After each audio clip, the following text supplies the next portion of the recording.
What's up, everyone? It's your boy Scott.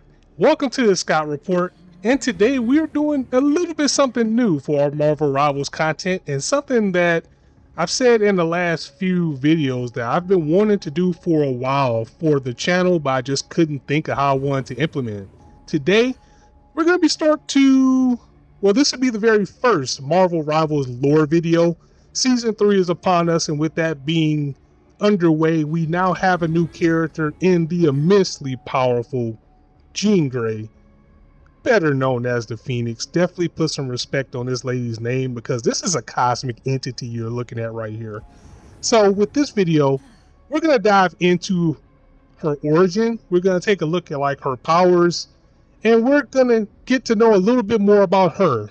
A little bit about who she is as a character, as she has a long, rich history, and I feel that she wasn't always, represented the best as far as how she got to where she is, outside of maybe X-Men 97, which did a good job on everything. But the movies were trash, but we've seen the Dark Phoenix saga maybe 3 or 4 times, and it's only been done right in X-Men 97 in the comic books, of course, because that's where it came from. So with that being said, we're going to take a look at Jean Grey, and let's see what makes her tick. Let's get into the origins of the character. Oh, that just looks so awesome. So, Jean Grey is a duelist. She's coming in at difficulty number 2.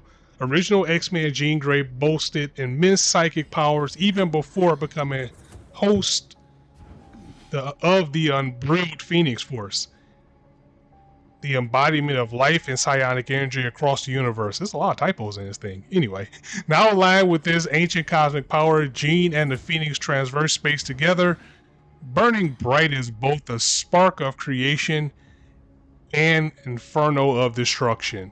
So that is just kind of an overview of Jean. But what we're going to do is we're going to take you back. We're going to go into the comics. Before we get into the Marvel Rivals lore, we're going to get into the comics. We're going to take a look at, how she came to be, how she became one with the Phoenix Force and became so powerful, and all of that good stuff. So definitely let me know what you guys think of this format in the comments below, and let's go ahead and get started.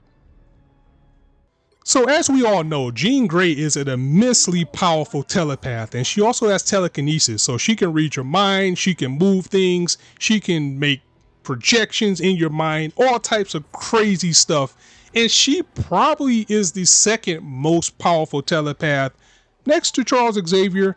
I may be wrong on that, but if she ain't number 2, she's definitely number 3. Immensely powerful. But a lot of the easily consumed media, the television shows besides the original X-Men series, and the movies, kind of skim over who she is and why she's so powerful.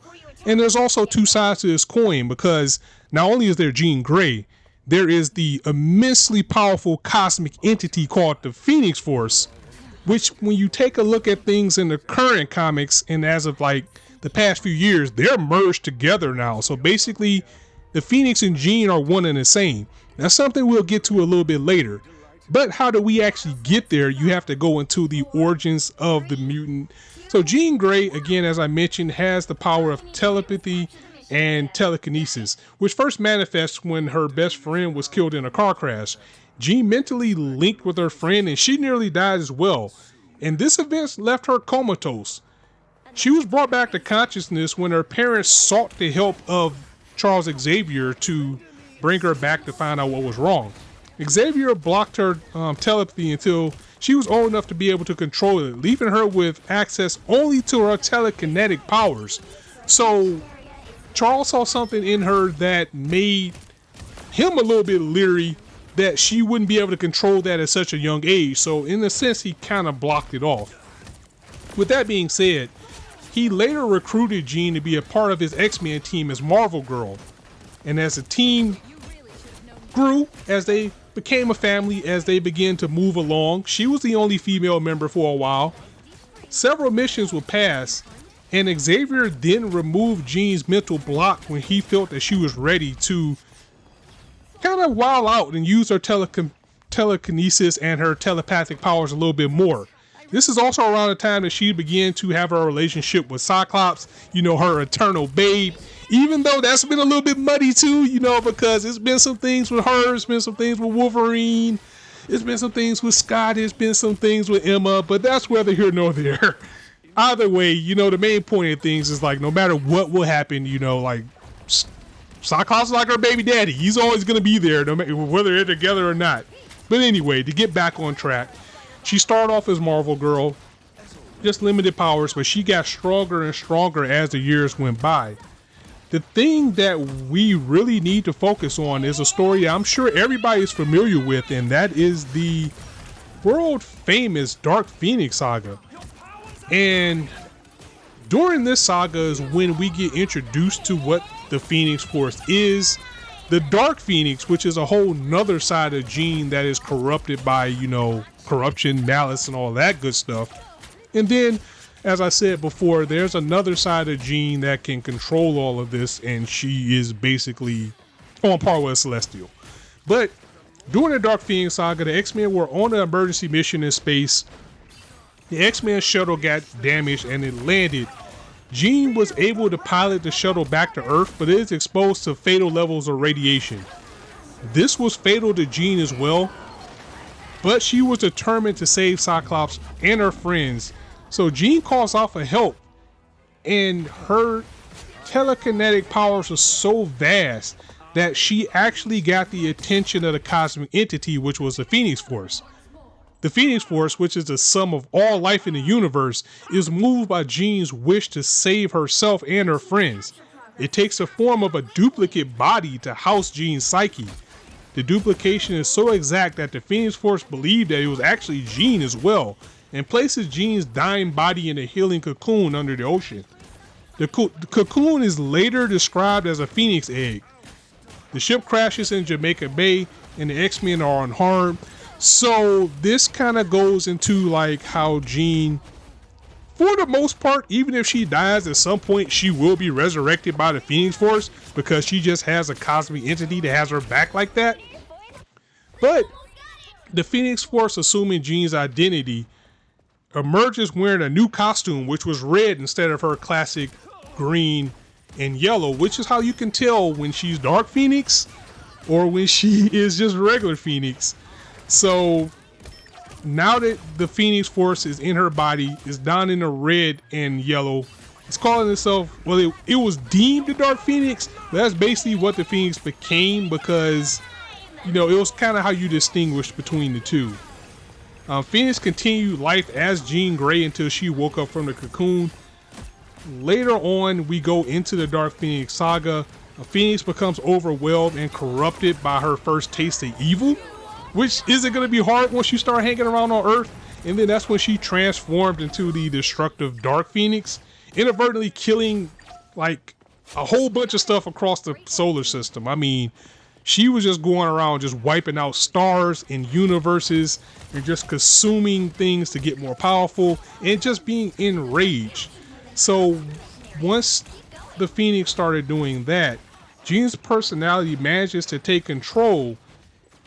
But because Jean didn't know what the Phoenix was up to, the Phoenix Force had to be eradicated, and Jean sacrificed herself in order to kind of submerge the power of the Phoenix.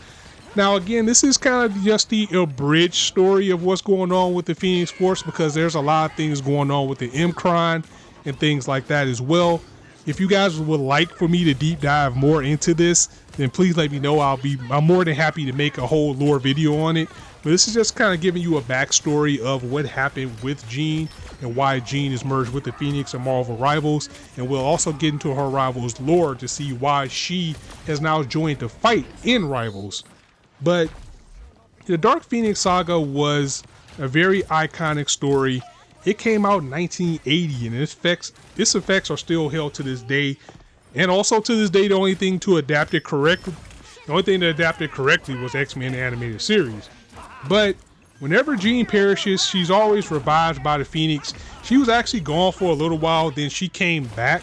If you guys have watched X-Men 97, they went over this with her clone, which was Madeline Pryor, which is a whole nother video in itself that I won't get into because that will take just 30 minutes alone explaining. But she did return. Her and Cyclops again eventually get married.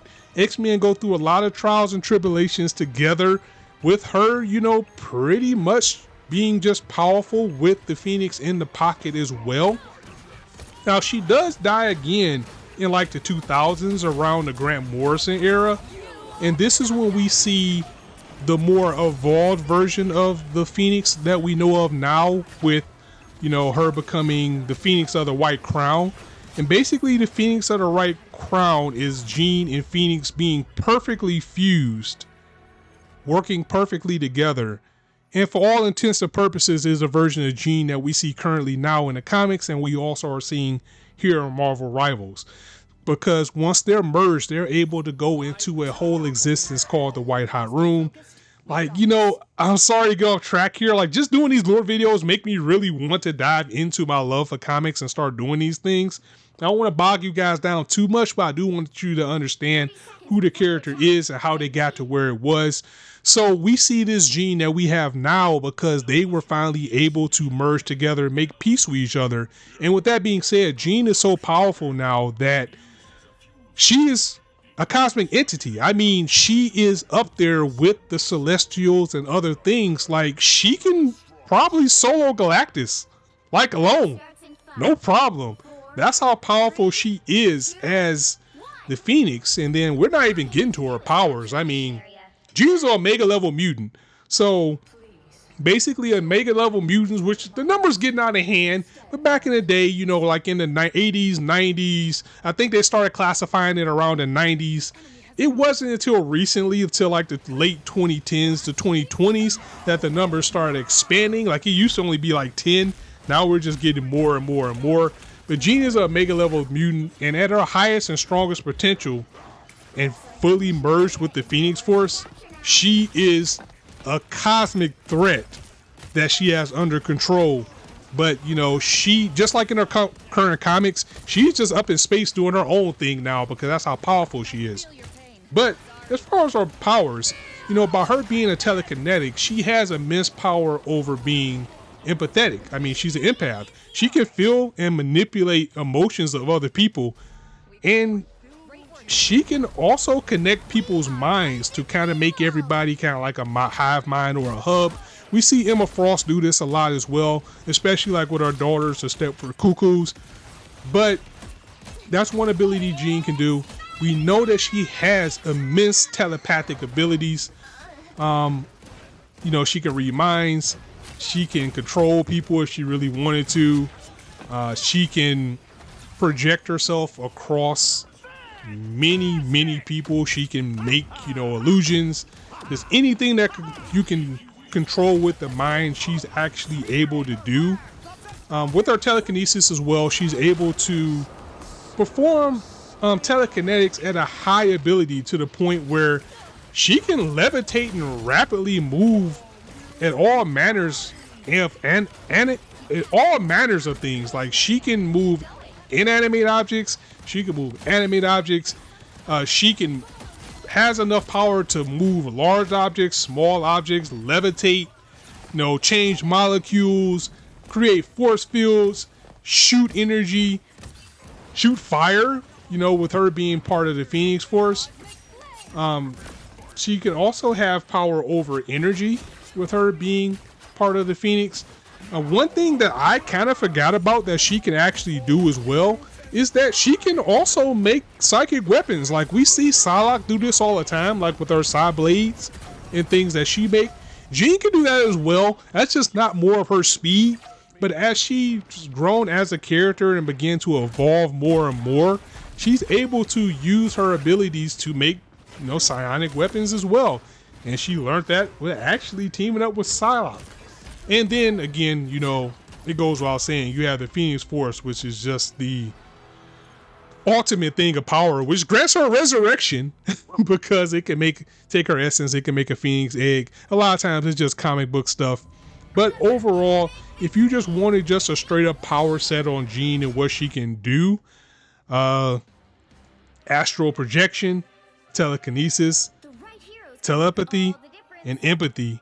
And when she's merged with the Phoenix, she has the ability of pyrokinesis, which is control over fire, matter manipulation, resurrection, teleportation, and slight immortality. I mean, because like if she gets sent to the upper room, the Phoenix is always going to bring her back. So that's Jean Grey's powers in a nutshell. We took a look at, her character set and everything that she has from Marvel Rivals. Next, we're going to be taking a look at her Marvel Rivals lore and what brought her into the fight. Next up, let's take a look at some of her costumes, her MVPs, and then we'll move on to our next section, which is the Marvel Rivals lore. So we got the Marvel Rivals spin on her classic costume here, where you can still kind of see the Phoenix in the middle. It just like looks more alien-like and not completely filled out. We have her more traditional type costume, which even though it says it's from X-Men Red, which is the red version of her costume, but it feels kind of more like the classic 90s version a little bit too. And then we also have the Chaos Phoenix costume, which was introduced here in Marvel Rivals. Very detailed, very cool looking MVP for this character. Not a fan of the hair, but her having the crown is something really big, and we'll get into that more too. And for the MVPs, we got our base.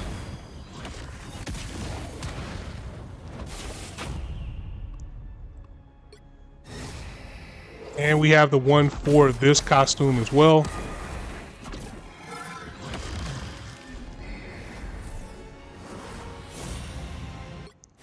So that was actually supposed to be for this one, which we do see our base MVP. Still pretty cool with the Phoenix Force flying behind her. It's interesting that they decided to make the Phoenix Force like a JoJo type stand instead of, her just having like two forms. So I guess, kudos to the Marvel Rivals team for finding a way to make her what she is, but also making her kind of unique in a way. Like, I really like that. It was, if they were going to do it some way, I guess this is how the best way they could have did it without her being like a transformation character. So next thing we're going to get into is the lore for Jean Grey. So first we have, for her Marvel Rivals overview, an Omega level telepath and telekinetic, Jean was already one of the most powerful mutants on Earth. Her bond with the Phoenix Force, a cosmic entity embodying creation itself, made her one of the most powerful beings in the universe. Jean and Phoenix left Krakoa before the time screen entanglement struck. Their journey took them across the galaxy, saving countless civilizations. Sensing an unusual disturbance in time and space, Jean and the Phoenix decide to travel to Clintar to eliminate the darkness at its source, Null, the King in Black. So we'll be going over her story across the universe for her Marvel Rivals lore. Kick back, relax. I hope you guys enjoy this, and we'll go ahead and get it in from here. Phoenix gently soared through the empty void of space on wings born of cosmic flame. But as the primal force of creation journeyed valiantly through uncharted regions of the cosmos, the minds of his mortal host, the Omega level telepath called Jean Grey, was adrift in the mist thoughts of our home planet, Earth. It had been years since Jean left her fellow mutants behind on Krakoa, traveling to the far reaches of the galaxy to share the Phoenix spark of creation with the worlds in need. Even though it had only been a relatively short time, especially when compared to the Phoenix's epic lifespan, it still felt like an eternity since Jean had last seen her old friends. But at first she had maintained her telepathic rapport with her paramour Scott Summers as a way to retain a bit of her own humanity. But that bond was suddenly severed when a temporal storm ripped across reality. After that unfortunate event, try as she might, Jean could no longer contact any of her allies on the living island she had once called home. It was as if they had simply vanished into the time stream, and not even the all-powerful Phoenix could find any traces of them. Despite all evidence suggesting that the X-Men were lost and gone forever, Jean never gave up faith that her mutant brethren would one day return. And finally, years later, that spark of hope within her had ignited into a flame as bright as the Phoenix Force himself. Just days ago, in the silence of deep space, Jean was shocked to hear a familiar voice echo in her mind. There was no mistaking that it belonged to Magneto, and it uttered a phrase she had longed to hear for ages. To me, my X-Men. Spending so many years bonded to a force of nature as old as the universe itself, Jean had learned firsthand that time worked in the most mysterious of ways. So it didn't really surprise Jean that the source of the voice was coming from 70 light years further than the distance between her and Earth. Had Magneto and Krakoa been teleported to the far reaches of the universe? Or had they somehow jumped forward decades into the future? Jean didn't know, but she had to find the answer. Reaching out across time and space with her mental powers, Jean was soon able to confirm her suspicions. Somewhere in the future, Krakoa had finally returned, and along with it many of her dearest friends. Aurora, Eric, Ileana, Emma, and Logan. But where was Scott? Jean vowed to find out and wasn't willing to waste another second. She spread the Phoenix's flaming wings and changed her trajectory, heading straight towards the planet of her birth. But the universe, it seemed, had other plans. Before she could make any progress towards Earth, the Phoenix alerted Jean of an impending crisis on the other side of the galaxy. A massive star was dying, and it was up to the Phoenix to revive it before it was fully extinguished. Billions of lives on the surrounding planets hung in the balance, so a proper welcome home for her mutant brothers and sisters would have to wait just a little longer. As soon as the Phoenix reached the fading sun, both she and Jean felt an icy chill run through them. They could immediately tell that this star wasn't dying due to natural causes. Its brilliance was being snuffed out by the external force, almost as if a dark, unseen hand was trying to crush the star's lights within its grip. Jean had never felt anything like it before, but the Phoenix had eons ago. There was a dark god, born at the dawn of existence, who has sought to extinguish every flame in the cosmos, from the stars to the Phoenix herself. He called himself the King in Black, but others knew him as Null. As the Phoenix spoke Null's name, Jean could feel her partner shudder, and that made Jean shudder as well, since she had never felt anything akin to fear in the Phoenix Force before. But she knew that they couldn't let fear stop them from their current mission. They were innocent lives on the line. Without hesitation, Jean dove into the heart of the sun, calling upon the full fury of the Phoenix to reignite its plasma. In the process, the dark tendrils that had ensnared the star were incinerated. In a split second, Jean saved dozens of inhabited worlds, just as she and the Phoenix has done together on so many occasions over the years. But there was no time to celebrate. If Null had indeed returned, the Phoenix warned, then a single star system meant next to nothing compared to the death and destruction he could cause. If Null had his way, every species in this reality would soon be on the brink of extinction. Jean Grey wasn't about to let some self-proclaimed king unleash his reign of terror on the universe. The Phoenix agreed, telling Jean about Null's last known whereabouts, the world known as Clintar. What was once Null's greatest creation had ironically become his ethereal prison when his own symbiotic offspring trapped him within the planet's core. Since the universe hadn't already been completely shrouded in his darkness, it was very likely that Null was still there, subtly spreading his influence as he worked on a way to finally escape. Clintar was light years away, but fortunately the Phoenix knew a shortcut. The divine space was a plane of reality that only those with vast cosmic power could access and transverse. The Phoenix entered this ethereal realm with ease, but soon realized that she and her host were not alone. There, within the sacred plane, was a gathering of godlike beings, each of them bearing the stench of Null's oblivion. Somehow, he had corrupted these majestic beings, and they had taken refuge in the divine space. But had they gone there to escape Null's influence, or to plan their next attack on the Dark Lord's name? Phoenix soon had her answer. "You burn with the fury of a million suns," growled Bast, the Wakandan panther goddess. "You do not belong in our master's glorious oblivion. Your flames must be smothered." "I'd like to see you try," Jean said with a smile. As the Phoenix let out a cry that echoed through the divine space, Bash lunged at the Firebird with her claws bared and her jaws wide open. "You will be extinguished," Bash roared, her claws slashing straight through the Phoenix's fiery wings. "I am fire and life incarnate," the Phoenix responded, her voice echoing from her host while her wings instantly reformed, as if Bash had never touched her at all. "Today, only the darkness shall be burnt away." Summoning every remaining ounce of her strength, the Phoenix released a burst of cleansing cosmic flame that washed over Bass and the other dark deities, instantly purging the corruption from them. Bass licked her wounds, but then joined the graceful gods as they bowed in reverence to the Phoenix. Reborn anew, they departed the divine space to return to their home, Pantheos. Jean Grey and the Phoenix were now alone and exhausted. Either of their recent acts of heroism would have been more than enough to diminish the power significantly. But performing both of these epic feats back to back had reduced the Phoenix's dazzling flames to a mere flicker. If they hoped to reach Clintar with enough might to take on Null, they knew that they needed to rest and recover. Luckily, the divine space was more than just a cosmic shortcut.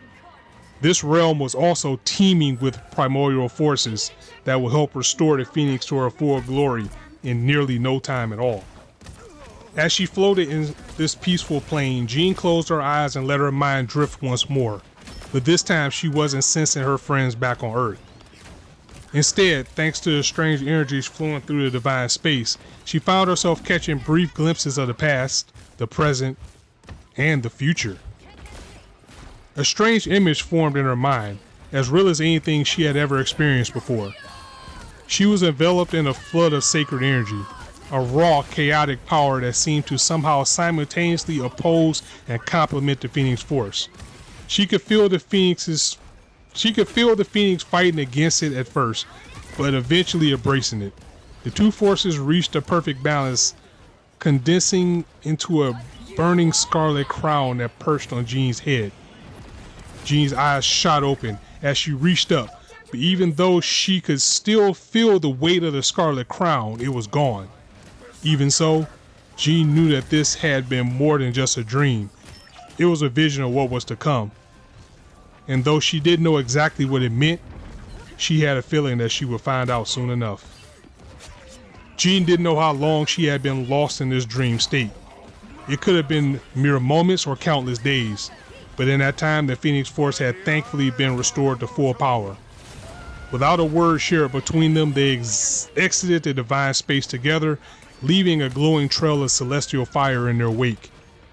They would have to reach Clintar soon if they wished to stop Null, and they would have to hope that no one with motives less noble than theirs reached that world before they did.